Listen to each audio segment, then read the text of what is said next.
Hello my friends, this is Paul and welcome to A Common Touch of Fantasy, and today we are reviewing Ship of Magic by Rob and Hobb. This is the first book in the Live Ship Traders trilogy. This is a trilogy that's right after the Farseer trilogy. I absolutely love this book and I gave it a 5 out of 5.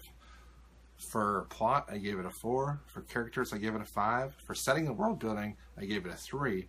For writing style, I gave it a 5. And for heart and mind aspect, I gave it a 4. For a total score of 21 out of 25. Ship of Magic deals with the coast of a continent where there are a lot of traders and most people have their living based off of trading from port to port.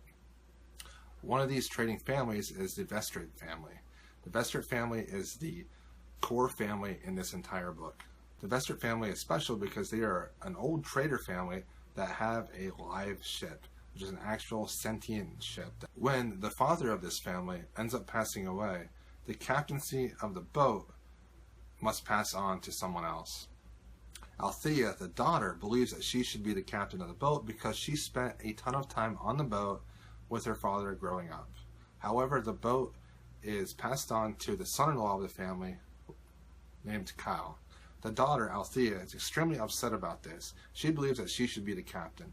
Kyle does not like Althea, and he actually orders Althea not to be on the boat any longer. Wintro is Kyle's son, and Kyle orders Wintro to join the boat, even though Wintro is actually a priest. Wintro does not want to be a sailor whatsoever, and he is actually forced to become one. Althea must try to figure out how to regain her ship back and become the captain. There is also an extremely lucky pirate named Kenneth. He wants to be the pirate king of the Pirate Isles, and he believes that the main way that he can achieve this goal is by stealing a live ship, which is nigh impossible. There are also sea serpents that are attacking boats and people, and these sea serpents have their own agenda that is very mysterious. So the majority of this book follows Althea trying to find out a way to regain her boat, and also Wintro as he sails around with his father and tries to become a sailor. I absolutely loved this book. The writing style in this book is tremendous. It is one of the best books that I've read as far as writing style. Rob and Hobb writes an extremely detailed, limited third-person view story that has scenes that last about 20 to 30 pages, but each scene encompasses a ton of dialogue. It's not unheard of to have a character talk and have them take up an entire page of dialogue of just them talking.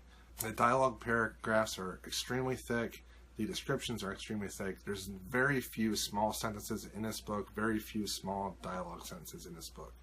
I personally really like this writing style. It's more of a classical writing style. This writing style really fleshes out the characters. The characters are extremely detailed characters. They feel extremely real to the reader. I absolutely love all the characters, and no character was more interesting or less interesting than any other character.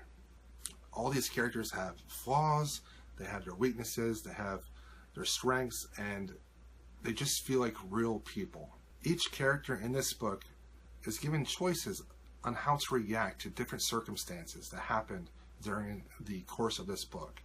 And the choices that these characters make affect their plot and what's going to happen with this overall story. I personally absolutely love this, and I love this theme that small choices impact large things in people's life. I find it to be very realistic to the real world, where small reactions to large events is the reason why large change usually happens. It's always our reactions to things that really impact our lives.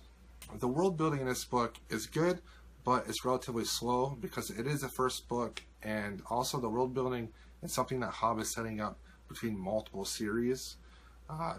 All the books are related, and the world is all related with all of the books that she's written. So with just this book, the world building and setting is relatively on the weaker side, but it's still fine. There's nothing wrong with it. There are cool things like sea serpents that talk to each other, ships that come alive, mysterious races, and a little bit of mysterious magic thrown in there. The plot is relatively safe. It really focuses on the choices that these characters make and what happens after they make these choices. I liked the plot in this book. It was great, but I wanted it to be a little bit more random. At no time did I feel like something different would actually happen than what actually happened. I wanted a little bit more twists and turns in this book. I just wanted something interesting to happen that I really didn't expect to happen. My main issue with this book, and it was relatively small, and it wasn't that big of a deal, is that Hobb didn't really explain the distances between the ports very well, and the elapsing of time wasn't really explained all that well either.